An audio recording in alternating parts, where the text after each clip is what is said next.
This place isn't for you. People like you don't belong in this condo, got it?" The words cut through the air like a blade.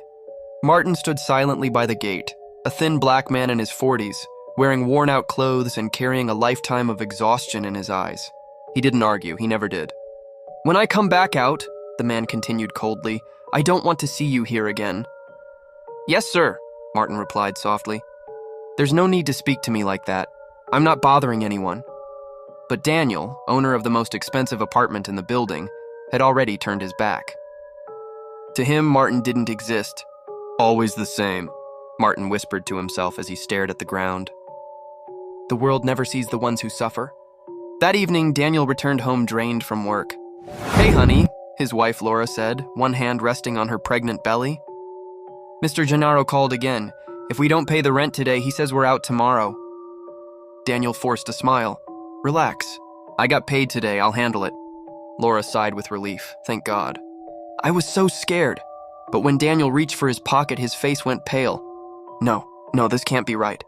"My wallet, my phone. They're gone." "What do you mean gone?" Laura panicked. "All our money was there." "I swear I had them when I left the bank." Tears filled her eyes. "Daniel, we don't even have food. The baby comes in a month. I'm so tired of this life, of your carelessness, your promises." "I'll find it," he said desperately. "I promise." Rain fell as Daniel ran through the streets, soaked, frantic, asking strangers, retracing his steps, checking empty pockets again and again. Nothing. Not far away, behind the same building where he'd been humiliated that morning, Martin searched through a trash bin for recyclables. Then he froze, a leather wallet. Inside were cash, a phone, and a photo. Martin recognized the face instantly. "It's him," he murmured. "The man from this morning." He looked up at the dark sky and sighed. Life has a strange way of teaching lessons. Daniel returned home shattered. "I couldn't find it," he said quietly. Laura broke down. "They'll evict us. I'll give birth on the street. I'll fix this." "No more words," she cried, grabbing her bag. "Don't come back without that money." The door slammed. Daniel collapsed onto the floor. "Why me?" he whispered, tears mixing with rain leaking through the window. Then, knock, knock, Daniel opened the door. There stood Martin. Wet, tired, calm.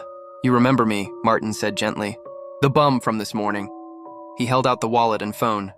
"I found these, they're yours." Daniel stared. Everything was there. Not a single bill missing. I don't deserve this," Daniel whispered, falling to his knees. "Please forgive me, thank you." Martin placed a hand on his shoulder. "Not every poor man steals," he said, "and not every rich man has a heart. But everyone has a choice." He turned to